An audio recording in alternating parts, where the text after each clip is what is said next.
All right, so as I said, today we're going to finish up section 5.4, part 2. We got a little bit left in that. We'll look at 5.5, and that'll be the end of chapter 5.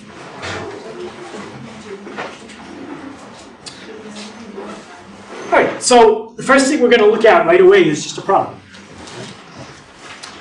We've left off last week talking about exponential growth and decay formulas. So in a minute, I'm going to need someone to remind me what the formula is for exponential growth, and then you change one thing and it makes it decay.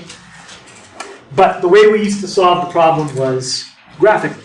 Okay, what we're going to look at now is how to solve it algebraically. So we've done this problem. Okay, we did this when we studied exponential growth.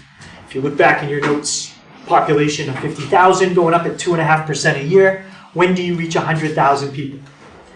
It's basically asking, when will the population double? Okay, so the first thing we're going to do is just try to come up with the same equation we did last time. Maybe reminder of how we would solve this on the graphing calculator. But then what I'm really interested in is solving it algebraically.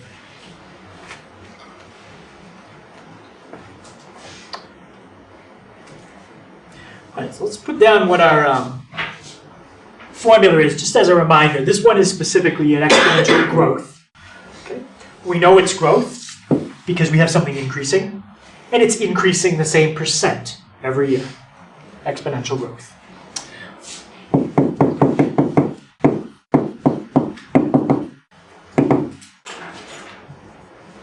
Okay, anybody remember what you start with in the exponential growth equation? The first thing you need, yeah? And what does P represent? The initial amount. Yeah, some initial amount.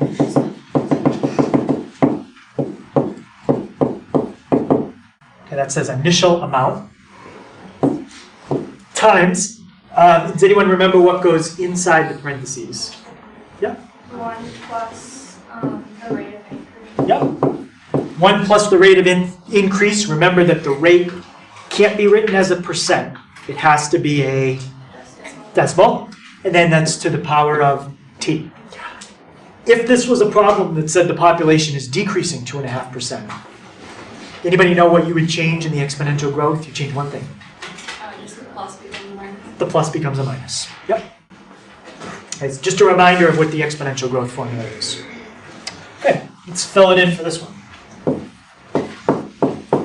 Okay, so our population as a function of time. So I'm going to use t as my variable, because the question is about when something is going to happen, how long. Okay, so it makes sense to use t for time. Okay. Mallory, what's the initial population here? Yeah, starting with 50,000. Times, now we need 1 plus r. Remember though, r has to be a decimal. So Matt, how would you write 2.5% as a decimal? 0.025. 0.025? And what if you add 1 to what you just said? 1.025. 1.025. Okay, and t is the amount of time that's gone by in this problem. It's years. All right, so now we want to know when the population reaches, Josh, what number? 100,000. 100,000. So where is that going to go? On the other side of the equal sign. Can you explain what side you mean? The left. The left, yeah. It's going to go right there.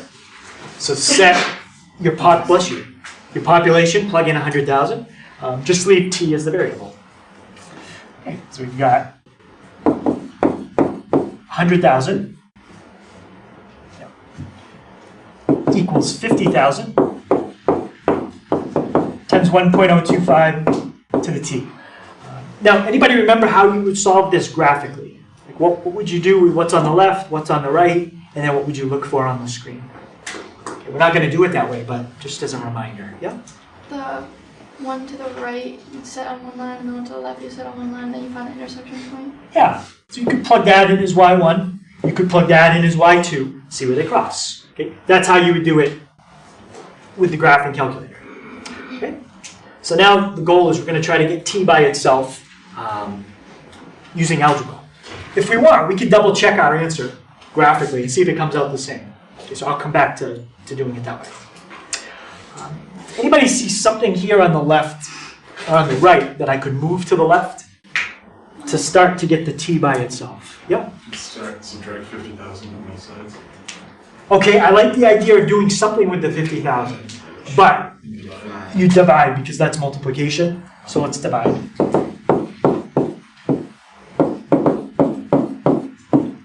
So divide each side by 50,000. 100,000 divided by 50,000. 2. And so now we've got a much simpler equation to solve. 2 equals 1.025 to the t. Okay. What makes that a little harder to solve that you wouldn't see that like in Algebra 1? Something there that... The variables and the exponents. Right, you have a variable and the exponent. So the only way we can deal with variables in the exponent is to use a function we learned about last week. Anybody remember the function that we studied? Logs. Okay. Anytime you have variables as exponents, logs is the way to solve that. Okay. And there's a rule where we can move this exponent somewhere if we have logs. Okay. So let's start by taking the log of each side. Log 2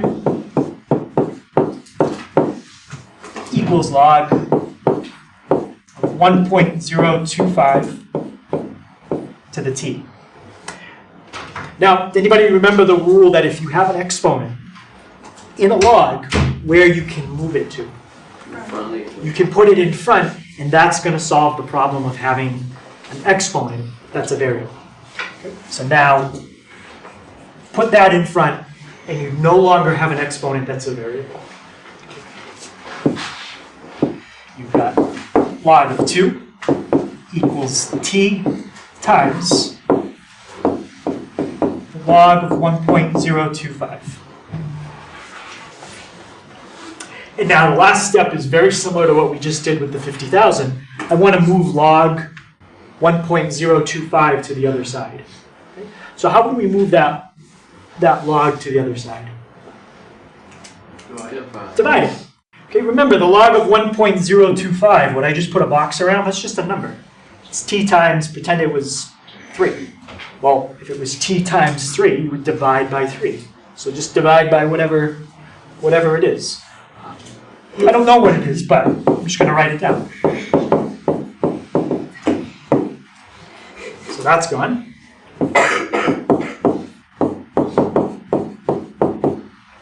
And now it's on the other side. Okay, so just to neaten it up, your final answer, and we'll type it in a second. T equals the log of 2 divided by the log of 1.025. Does anybody remember what base that is if it's not written? Number, are we assuming the base is? 10. Okay, we're assuming it's 10. Great, so let's type it in. Do we have a button on the calculator for base 10? Log, right? We have a button for base 10. Anybody remember the other base we have? We're not doing it in this problem. E. That's the ln button. Log of 2. Make sure you close the parenthesis.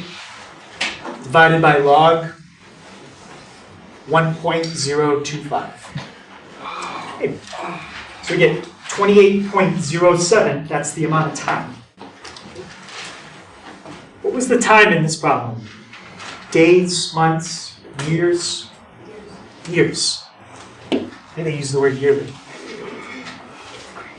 It's about 28.07 years. Okay, for the population to go from 50,000 to 100,000, assuming a couple things. Does anybody know what we're assuming about the population here? Yeah? It's steady growth and there's no...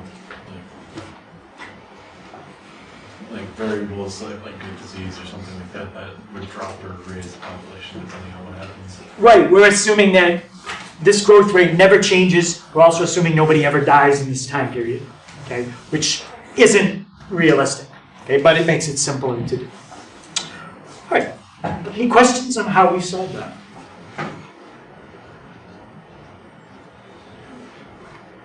So anytime you have a variable that's in the exponent, the only way you're going to get rid of it is to take the log of both sides, and then you're allowed to move it in front. Okay. You can only move it if you take the log. All right, I'm going to go back to that row that we had right here. 100,000 equals 50,000 times 1.025 to the t. And I'm going to graph y1 and y2 and just double check we get the same thing. So there's 100,000. And then 50,000 times 1.025. Remember, you have to use x as the variable. Is the standard window going to be good for this? No, it's nowhere near close. We have to go up to at least 100,000. And the population is also never going to go negative, so we want to adjust for that too. I already know x max is going to be good enough because I know the answer is 28.07. So that's why I just said I'll go from 0 to 4. 0 to 40. You could go 4 to 40, but the point is 28 is the answer, so make sure you go at least through 28. Population, at a minimum, it's 50,000. It's not going to go any lower than that. We want to know where it's 100,000. So do 120. Okay, so there's your line at 100. There's your curve exponentially increasing. And now we're going to do an intersect and see if we get 28.07. Someone remind me, what do I press to do the intersect? Second calc. Second calc 5. And then pick a point on the blue, the red. Are there multiple intersections here? No, then the guess doesn't matter. Okay. And, you know, it's a little small to see, but I'll make it bigger. You do get the same answer, 28.07. 28.07. Right, so which way you solve it is up to you. If the problem says to use algebra, you do have to do it that way, but graphing is a good way to double check. Is there ever going to be like 2 intersects for a problem like this? No. No, you'll never have to. Okay, so any questions on that? Okay. Next thing, and this is the thing that's going to be new on the calculator, and then it's the last thing that's in this section. Okay, in Algebra 1 and also in statistics, sometimes you have a set of data and you try to model, or you try to find something that models the data. Okay, sometimes you do a straight line. That's how we use in Algebra 1. And that's called a line of fit. Now, if you look at my data, would a line be a good fit for that data? No. If you put a line in it, I mean, my best guess is it might be something like that. That's kind of a line that goes through the data right in the middle. But it's really only accurate here and there. That's the only 2 places that my line is accurate. My line is going to continue that way, and it looks like my data is continuing that way. So now it's getting worse. So a line is not a good fit for that data. What would be a good fit is some kind of curve, like that. So if we can find a curve of fit, not a line of fit, that would be a good predictor of what's going to happen to this data, assuming the pattern continues. Okay, and I'm going to show you on the calculator how to do that. There's lots of kinds of curves. Maybe this curve is part of a parabola, but you can't see the other half. Okay? Maybe it's part of, could be part of a cubic. It does something like that. Okay, we don't know. But we're going to look for a specific type of curve that can be modeled with this equation, and this is called a power function.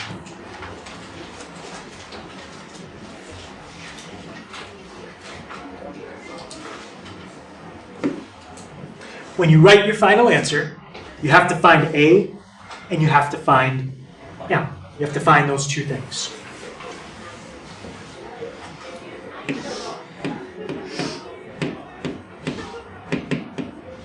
And it's going to be a polynomial. Okay, the answer. So maybe the answer would be 3x squared or 1/2 x cubed. Okay, something like that.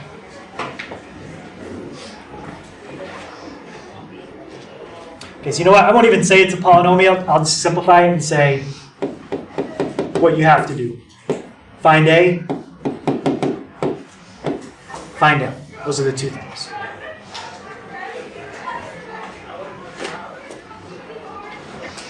Okay, because technically for a polynomial, that would mean the exponent always has to be a nice number. 2, 3, 6, 7. No fractions, no decimals, but M can be a decimal. Okay, so technically it's not a polynomial. Sorry about that. Okay, so find A, find M. Now, before I show you how to type it in on the calculator and do it, you have to decide, is the data that he's giving us the right kind of data that we should use a power model for? Not all data is curved. Some data is a straight line. If you had a data that was a straight line, I would use y equals mx plus b. I wouldn't use a curve for data that's in a straight line. Okay? So that's step one. Decide if we should even find a power model for the data. Step two is, if you're going to use it, then how do you do it?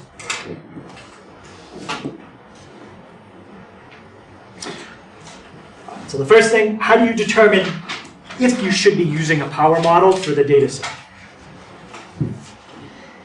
What you're going to do is they're going to give you a table of data.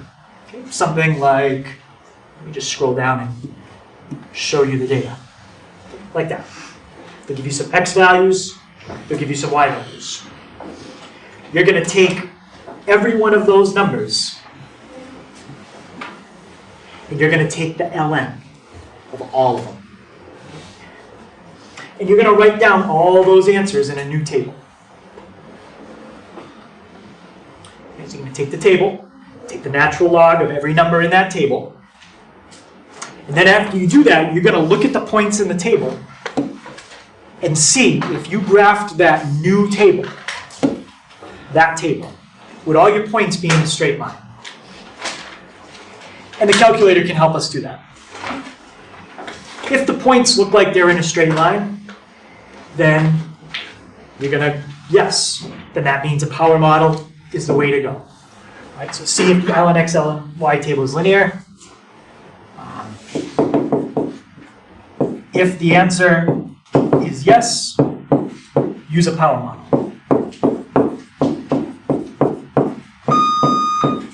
If the answer is no, I graph those points, they don't look like they're in a straight line, then you would not find a power model for the data, and you would just stop. You would say a power model is not appropriate for this data. Okay, so that's really the part you have to do by hand, and then after that, we're going to find, I don't think I used the letter B, I used A. So we'll find A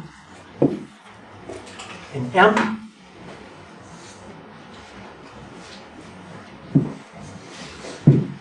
And then you write the final answer as y equals ax to the m. Remember, plug in for A, plug in for M. Leave x and y, just like if you were doing y equals mx plus b. You don't plug in for the x and y in the final answer. And these two steps, I'm going to show you how to do it on the calculator. Okay, there's a way to do it by hand, but it's really not worth all the time to go through how to do it, so I'll do it on the calculator. Okay, anyone have the steps? So I'm going to give you a set of data, and the first thing we're going to do is step 1. Okay, determine if a power model is appropriate for the data that I'm going to give you. If it is, find it. Okay, I haven't shown you how to do that on the calculator yet. Okay, so there's our set of data.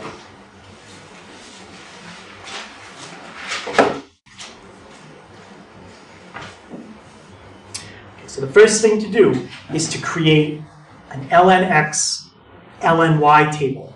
So you're going to take the ln of all 8 of those numbers and write them all down. Does everybody have what's above the table?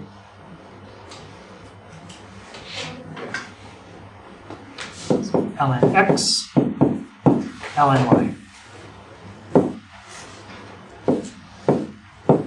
Now, if you want, you can do each one at a time. Take the ln of 1, hit enter. ln of 3, hit enter. But I'm going to show you a way how to do a bunch of them at the same time. And the way I'm going to show you leads into the next thing, which is how do you use the calculator to do a power model. You've got to type all this data in. Okay? So let's put that original table into the calculator. And that's going to help us with the ln table. And that's going to help us with the next step, which is finding the power model. Okay, so turn it on. Go to Stat. And go to Edit. So Stat, Edit. Okay, since I've done the problem before, you might see some of these numbers already in there. But just to show you how to type them in, if you already have numbers in there, you can just highlight the number, press Delete, Delete, Delete. If you had thousands of numbers in the list, you wouldn't want to delete them one by one, but I don't think anybody's calculator should have that many numbers in the list. All right, so now type all your x's, hitting enter between each one. 1, 3, 5, 8. And the way you want to do it is all the x's should be in L1. Okay, press the right arrow. And now you're going to put all the y's in L2. So we got 5, 31.2, 73.1, and 160. Any questions on getting the numbers typed in? All right, so now what we need is the ln of every number that we just typed in. Okay, so instead of typing them one by one, okay, what I want you to do is to quit and go back to the main screen. And I'm going to tell the calculator that I want to take the ln of everything that's in list 1 at the same time. So I'm going to take the ln of all my x values in one step. So the way you do it is press ln. And what are you taking the ln of? Press second 1. So it's going to take the ln of every number in list 1. And those are the numbers. Okay, I'm going to write those four numbers down. So I got 0. We're going to graph this. So just go to the first decimal place because I can't graph any more accurate than that. 1.1. The next one is 1.6. Now the last one is off the screen, so how do I get to it? Yeah, just use the arrow. 2.1. I think that's faster than pressing ln 4 times. All right. Anyone think they can tell me how to take the ln of all the y's? Remember, those were in list 2. I think they could tell me what to press. Yep. Press ln and then second and 2. Yeah, second and 2, and that's list 2. So we get 1.6. Start with that. 3.4. These two should be the same because look at the original table. Those two are the same. Okay, so 1.6, 3.4, 4.3, and let's get the last one. 4.3 and 5.1. Now that I have that table, what am I checking about this table? I'm checking to see if it's what? Linear. Linear. So now check if linear. How do you do that? Make a quick sketch of those points and see if they look like they're in a straight line or pretty close.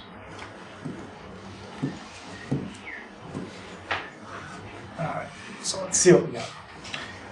We've got 0, 1.6. Roughly right there. 1.1, 3.4. So maybe about right there. 1.6, 4.3. 1.6, 4.3. Maybe about right there. And then the last one is 2.1, 5.1. 2.1, 5.1. Okay, does it look like those points are in a pretty straight line? Mm-hmm. Yeah. If you're not sure, just put a line in there. Mm-hmm. In fact, they're almost exactly in a straight line. So that means a power model is going to be perfect for this data. Okay, so we did step 1. If yes, use a power model. So now we're going to go through. I'm going to show you how to do that. As far as this LN table, you're done with it. You can erase it, you can cross it out. You don't need the LN table for the rest of the problem. Everything else is going to go back to the original data. Any question on that? We're done with the LN table. It served its purpose. It was linear. Throw it away. We're done with it. All right. So now how do you do a power model? Okay. I'll write down the steps briefly. Okay, but you can always check back in the video if you need to see the buttons to press. And Gabby, can you just sign up? Oh, yeah. Thank you. All right, so.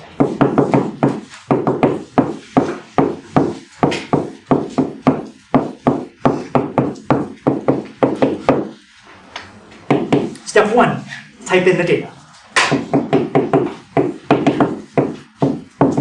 Okay, that step, that's just kind of a high-level overview. To type it in, you've got to press Stat, you've got to go to Edit, put the X's in L1, put the Y's in L2. Okay, I'm not going to write all that. Okay, type in the data. Okay, step 2. You're going to go to Stat, Calc, and on my calculator, it's option A, Power Regression. So what I'll do is I'll put a picture of it. And how I got there. Stat, Calc, option A. If it's not option A on yours, it's the one that says Power Regression.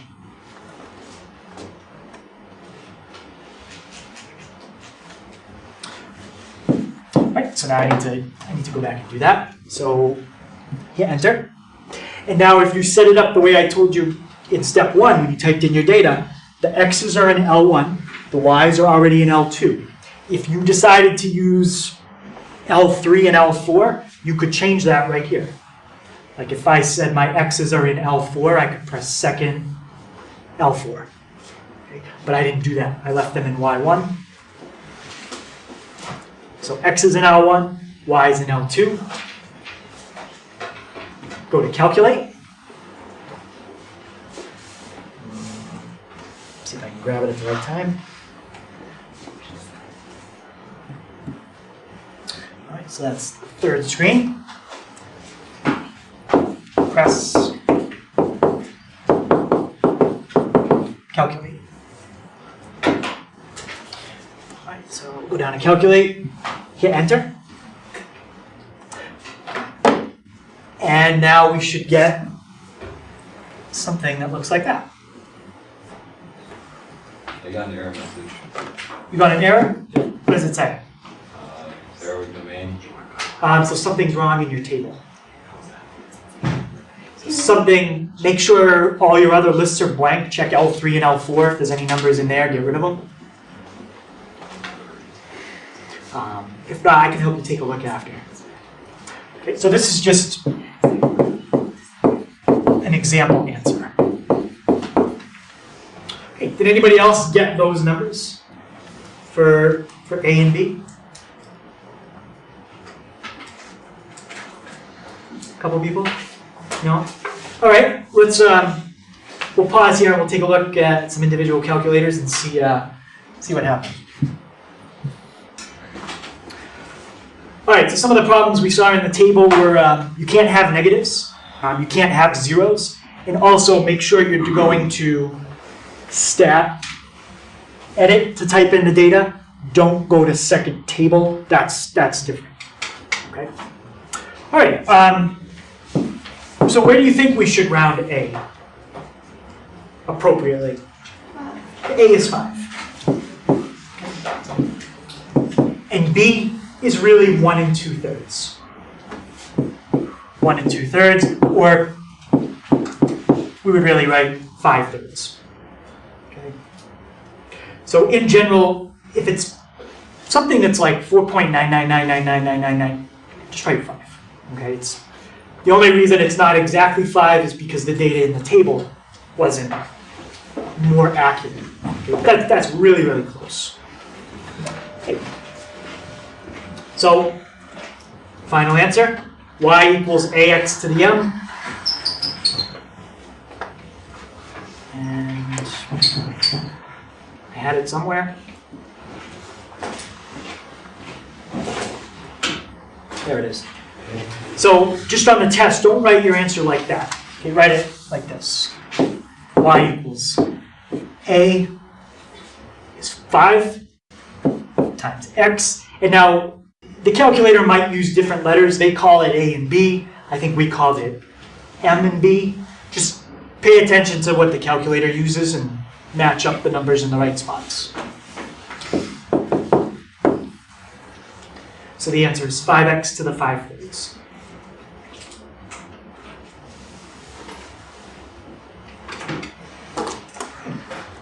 Any question on that? So the calculator does most of the work for you as long as you know how to type it in.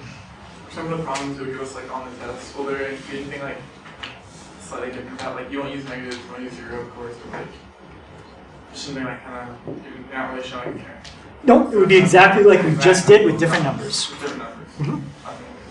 Okay, and what I'm going to show you is I'm going to graph the 5x to the 5/3. You can just watch this part. And I'm also going to turn on my scatter plot. So you're going to see the points. I'm going to show you the line, or the curve, and you're going to see that it goes exactly through them perfectly. What was my lowest x value in the table, the original table? 1. And the highest? 8. Okay, how about the lowest y value? 5. And the highest? 160. So there's the points that were in the table, and there's the curve we just calculated. Does it look like that curve is a good fit? Yeah, it's almost perfect. Goes right through the points. You don't have to do that part. I'm just showing you that the points in the table and the curve we just found, it goes right through them. Okay? So any questions on that? Okay, so that whole process, again, that's called finding a power model. So type in the data, go to Calc, Power Regression. Okay, on my calculators, it's option A. Even on older ones, it looks like it's the same. On my calculator, you'll get this screen, and you have to go to Calculate, and then that's what should come up as your answer. Okay, if you've got a Casio or something, we're going to have to read about how to do it or Google it, because I don't know how to do it on a Casio. Does anybody have a Casio? Okay, of course, you can always use mine in class, but for homework, if you had one, you'll have to read about it. All right, so last thing we'll finish up with, and this will finish up chapter 5, is graphs of log functions.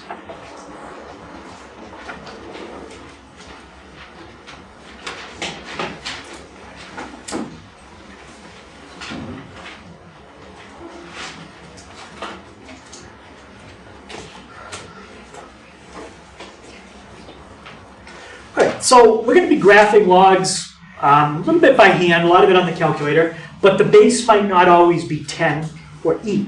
So how do you deal with it if it isn't? There is a way to type it in, and this is the formula. Right, so let's say, for example, I wanted you to graph log base 3 of 5. Okay, well, you look at that and you say, well, wait, it's not a base 10, it's not a base e. There's no button on the calculator for base 3, but you can use the formula up above to type it in. And the way you do it is you take the log of the argument and you divide by the log of the base. Now you might be like, well, wait, he just said log. He didn't say, should I do the common log or should I do the natural log? It doesn't matter. You could do it either way. Log 5 over log 3, or ln 5 over ln 3. The result is going to be the same. So I would just pick one of these two ways to remember how to do it, and just always do it that way. Either do it with common log, or do it with natural log. Okay? And it is important that you put argument in the top, base, bottom. Okay, think base is below, base, bottom.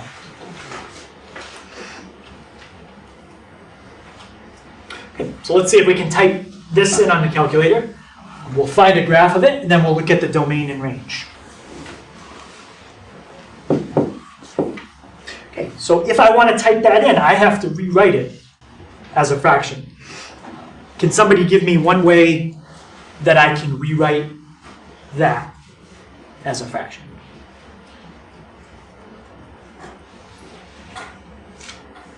X over log 3x. Log of what? Never mind.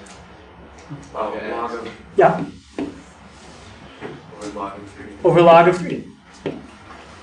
Could I have done ln x over ln 3? Yep, it would have been exactly the same. Now that's something you can type in. Okay, let's type that into the calculator. And by typing this in, you're graphing the original problem. Log of x divided by log 3.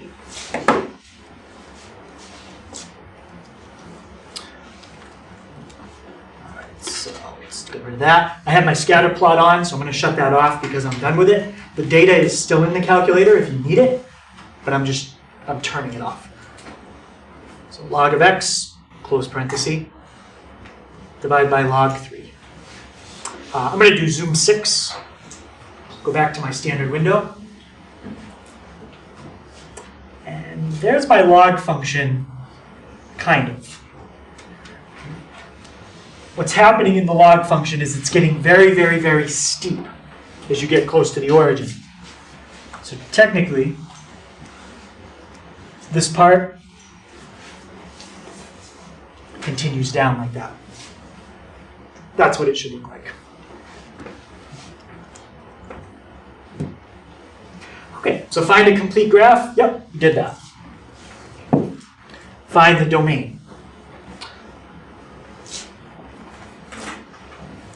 How far to the right does it look like this graph is going? How far? Well, to infinity. Yeah, it's going to infinity. Does it look like it goes to the left forever? No, as it starts to head left, it's like it hits a wall here, and all of a sudden it hits that wall, and then it just goes down. So how far to the left does it look like it's going, but it'll actually never reach? 0, yep. So the domain is 0 to infinity, not including 0.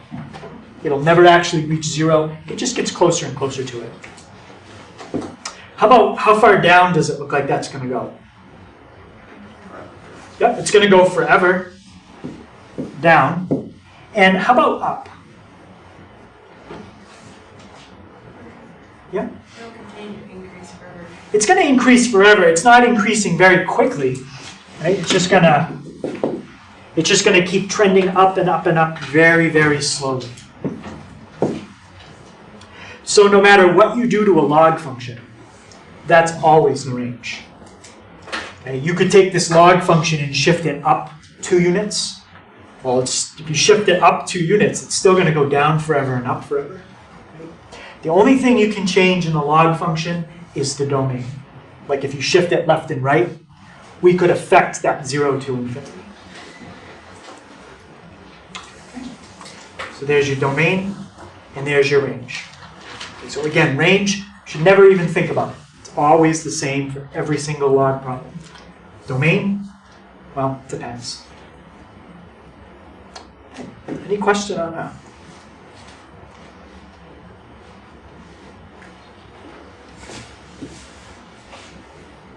Okay, so all the transformations that we know and we've used before are exactly the same in this problem. Does anybody remember what the stuff inside the function does? Is that the horizontal or is that the vertical stuff? Horizontal. Yep. Anytime you add or subtract, that's a shift. Anytime you multiply, it's a stretch. So we've done this at least 5 or 6 other times with every function we've studied all year. Okay, the stuff outside is the vertical. We're multiplying, it's a stretch. D is outside, so we know it's vertical, but we're adding. That's a shift. Remember, the horizontal stuff is backwards. If you see plus inside the parenthesis, that's going to shift it left. If you see minus, it shifts right. The vertical is normal. Plus is up, minus is down. Does anybody remember what would happen if C or B was a negative number? What does a negative cause your graph to do? It depends which one is negative, but it's either going to reflect horizontally if you make B negative, or reflect vertically if you make C negative. Okay. What does that mean? This is a vertical reflection. Vertical means it reflected like up to down. So actually, I guess technically it would look like that. That's a vertical reflection. Okay. What axis did that reflect over? What? Yes. You have to be careful because some people mix that up. A vertical reflection is over the x-axis. A horizontal reflection, like if you took this one and changed it to that one, that's over the y. So that's a horizontal reflection over the y-axis.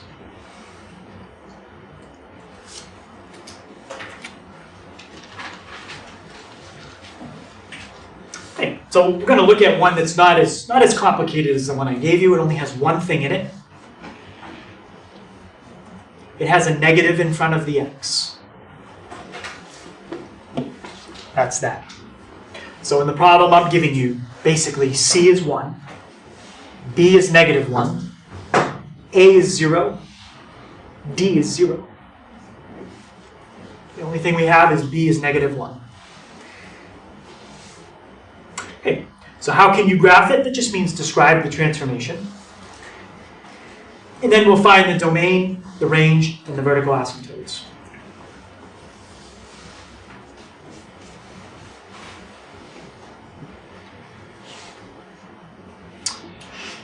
All right, so to graph log, is it base 3, negative x? Take the original and do what?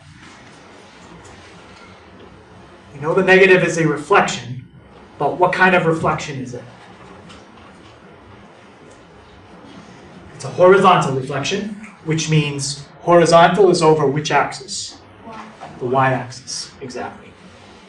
So to graph log base 3 of negative x, take log base 3 of x and reflect over y-axis. Now it doesn't say to actually sketch it, it just says how would you? How could you graph it? Okay, so we did that.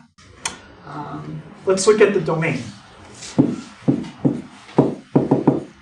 Well, it'll probably help if I go back and show you the original. Okay, let's look at the original, and then I want you to tell me what would happen if you flip it over the y-axis. There's the original. What would the domain be if you mirror image that over the y-axis? It wouldn't be 0 to infinity anymore. It would look more like that. It would be negative infinity to 0. Yep.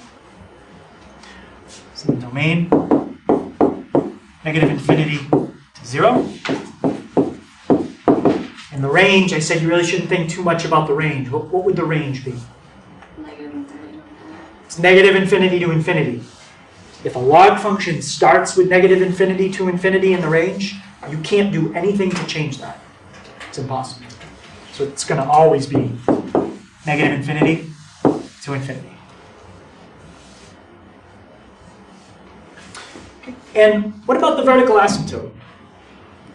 If I go back again.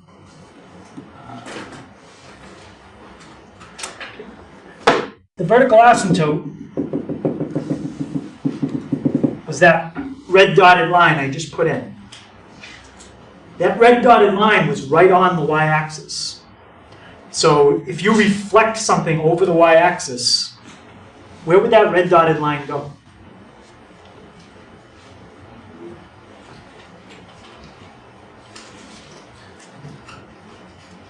Thought where it would go? Yeah? Would it just stay there? It would just stay there. If you do a reflection and what you're reflecting is right on the line of reflection, it doesn't move. So that's the line x equals 0. If you reflect it over the y-axis, it stays right where it is. It's still x equals 0. That's your vertical asymptote. And if that seems confusing, I'm going to show you a way with a formula in a second to find the vertical asymptote.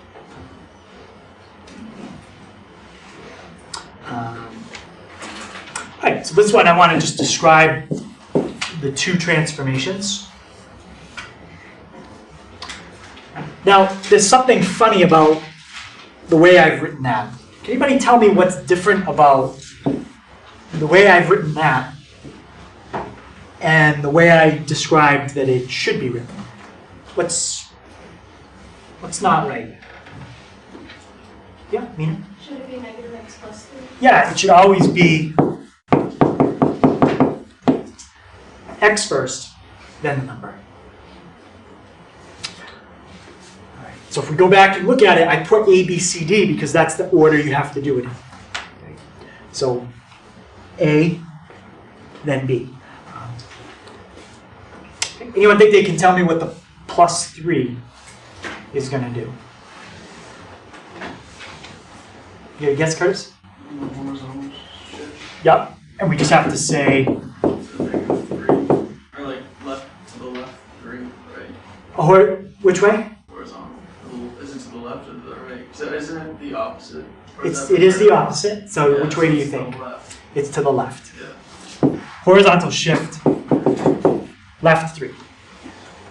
Okay. And now the other transformation we just saw in the last problem. What's the negative y? What's the negative in front of x going to do? I'm just going to shift it. Well, shift. We already did the shift.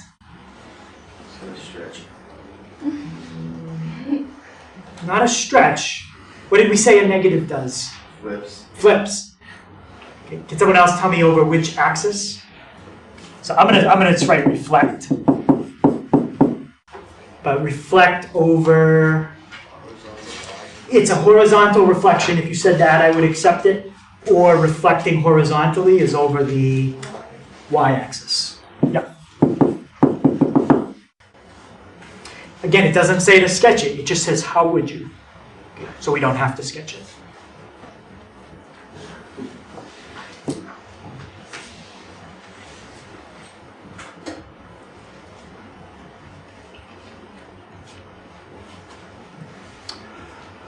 So when we're graphing log functions, it's helpful to find the X-intercept, the Y-intercept, and the vertical asymptote. Now, I'm going to put an asterisk below that. If a graph goes down forever and up forever, which axis is it guaranteed to cross? It's got to cross the x-axis. If something goes up and down forever, you will always cross the x-axis. But you might not always cross the y-axis. The reason why?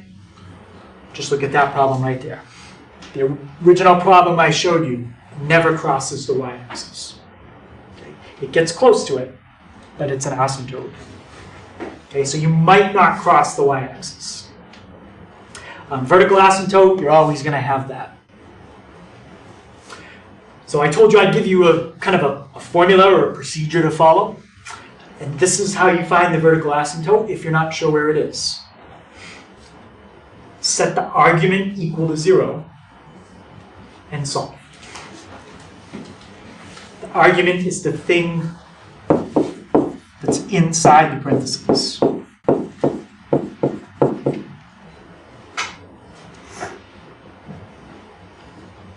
Set the argument equal to 0 and solve.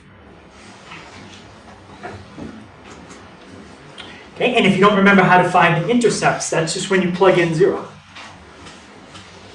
What letter you plug in 0 for controls what intercept you're going to find. The X-intercept is when you fill in 0 for y. The Y-intercept is when you fill in 0 for x.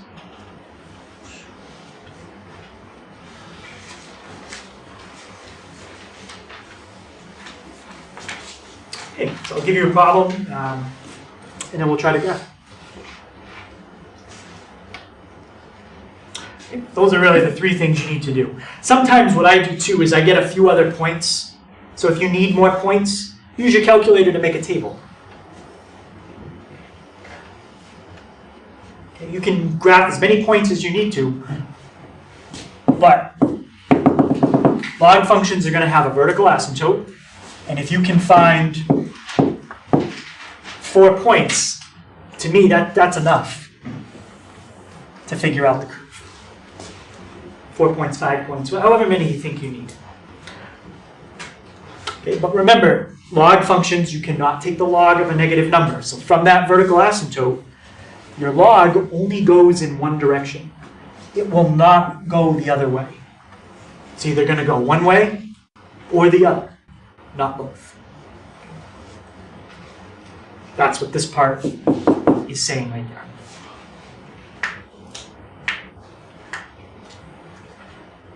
Okay, so let's sketch a graph of log base 2 of 3x plus 5. Okay, anybody still need the steps? Okay.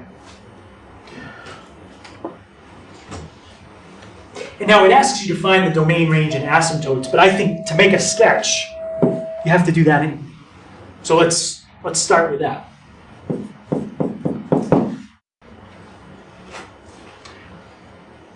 Anyone remind me, what do you set equal to 0 to find the vertical asymptote? Argument. Argument. What's the argument here? In parentheses. Yep, which is? 3x plus 5. 3x plus 5 equals 0.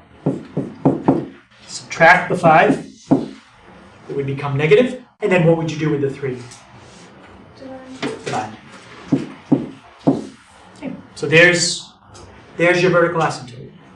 Negative 5/3, which is about negative 1.6, or negative 1.7. Okay. When they ask for a vertical asymptote, always leave the answer as a fraction. Does anybody know why I wrote it as a decimal? What would that help me to do? Graph it. It's the only reason I wanted to know what that was as a decimal. Okay? All right, so let's graph it. All right, so negative 1.7.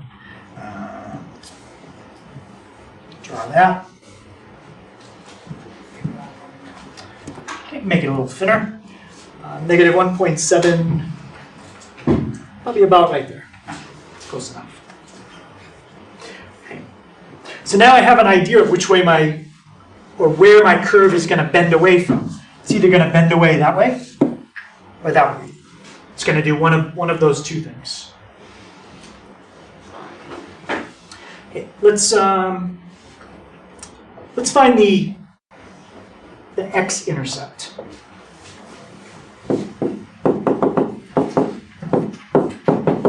What letter do you let equal 0 for the X-Intercept? Y. Alright, so look at my problem. That's Y right there. So 0 equals log base 2 of 3x plus 5. Okay. Is that equation in log form or exponential form?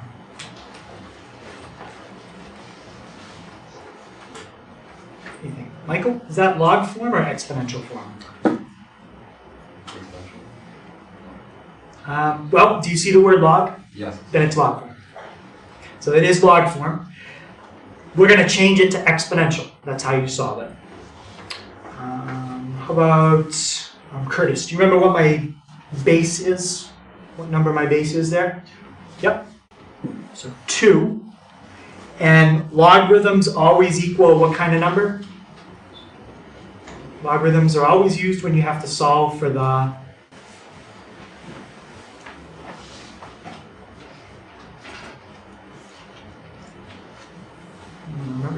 logarithms. We had to do this when we did the very first example today. We had to solve for the, and where was it? In the exponent. Okay, logarithms always equal exponents. Okay, so this is from last week. This the way I'm changing this right now. So my base is 2. Logarithm always equals the exponent. The only thing left is the 3x plus 5. Okay, so solve it. 2 to the 0 is 1. Subtract 5. Divide by 3. Okay, so my x-intercept is negative 1.3. Okay, so it's going to cross the x-axis about right there, just to the left of negative 1. Right, now, is 1 point enough to make a good graph? No. I know that it's just going to stay very, very close to this. As it comes up, it's going to start to curve away. But where is it going to curve away? Well, I need to type in a couple points to figure that out. Right. So I'll use the calculator, and let's do 0.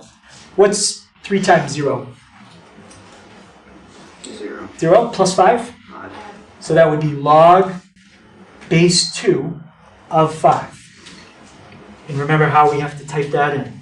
Log 5 divided by log 2. So log 5 divided by log 2. Okay, so I get 0, 2.3. All right, there. Let's do 4. What's 3 times 4? 12 plus 5? 17. So I have log base 2 of 17. How do we type that in? Use the change of base formula. Log 17 divided by log 2. All right, so that was 4 comma 4.1. 4. Oh, right there. And let's just go to the edge of my graph, which is 10 on my graph paper. What's 3 times 10? 30. 30 plus 5? 35. So log base 2 of 35. How do you type it in? Log 35 divided by log 2. So when x is 10, y is 5.1.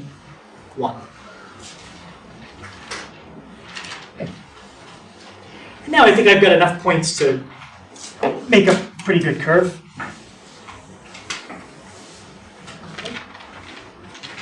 Good enough.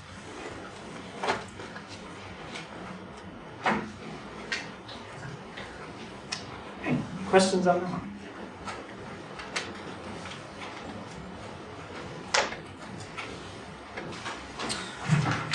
The last thing, it's going to be a word problem, and it's going to use this formula.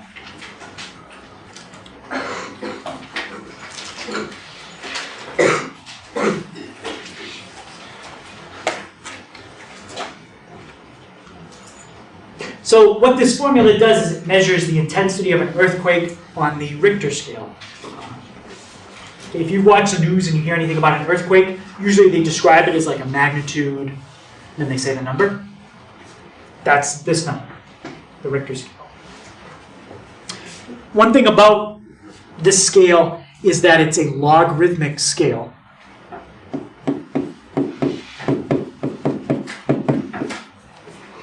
What does that mean? If you compare a magnitude 2 earthquake to a magnitude 3 earthquake, it's a factor of 10 times more powerful. So you might be like, well, it's only one number on the Richter scale. Yeah, but that's a factor of 10.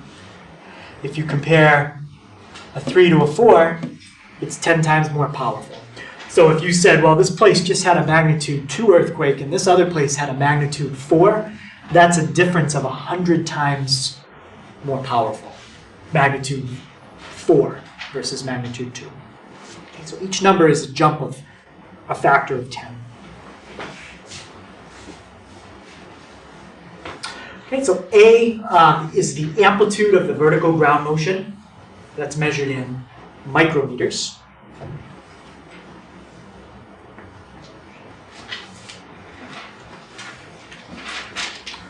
T is the period of the wave. So if you think of an earthquake as a, it's got a source. They usually call that the epicenter of the earthquake. Think of like dropping a rock in the middle of a pond, right? The waves come out from where that rock hit, and as they come out, they weaken.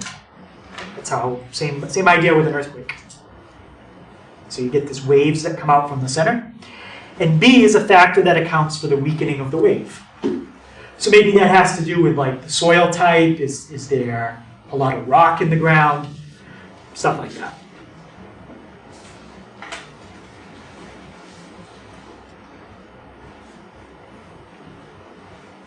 All right, let me make up a problem.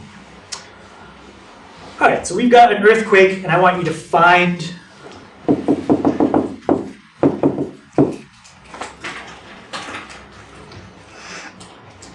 the magnitude of the earthquake.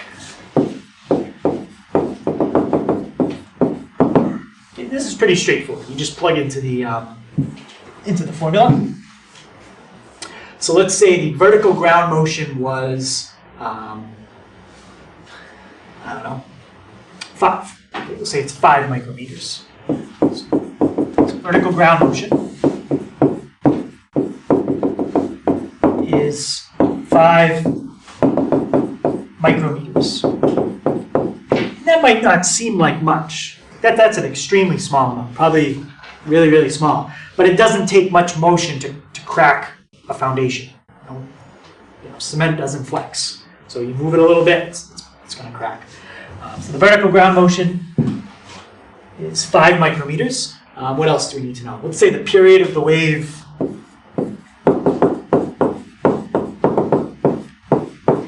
is 2. Period is usually measured in time. I'm not sure what the unit is in this formula. It's probably seconds. But we'll just say the period is 2. What else do we need? The factor that accounts for the weakening of the wave.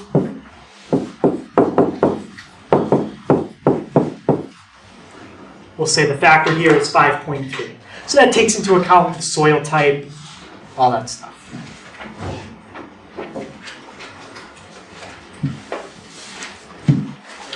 Okay, so let's find the intensity. So R equals the log of, what's A in this case? 5. And T? 2. Plus, what's the last letter? B, which is 5.3.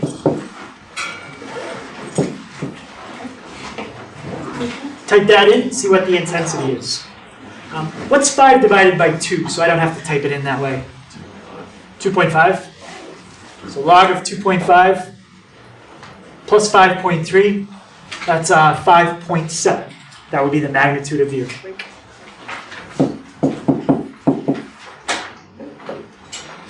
Which, if you look up, I mean, a magnitude 5.7, it's pretty powerful. I don't know the highest earthquake that's ever happened, probably in the 8s, maybe 9s, which would be thousands of times more powerful, but that would still be pretty bad. Pretty bad. Any question on that? All right. Okay, so homework tonight. The first part is on what we did with the power model stuff. So it's 293. And 35, 36, 43, 46, 48. And then page 301 is on the transformations with logs and a couple problems on the Richter scale. 1, 5, 8 through 10. And 16, 23, 25. 28, 42, 52. Okay, so that finishes chapter 5. So we'll go over that tomorrow. And then tomorrow we'll be starting chapter 6, which is trigonometry.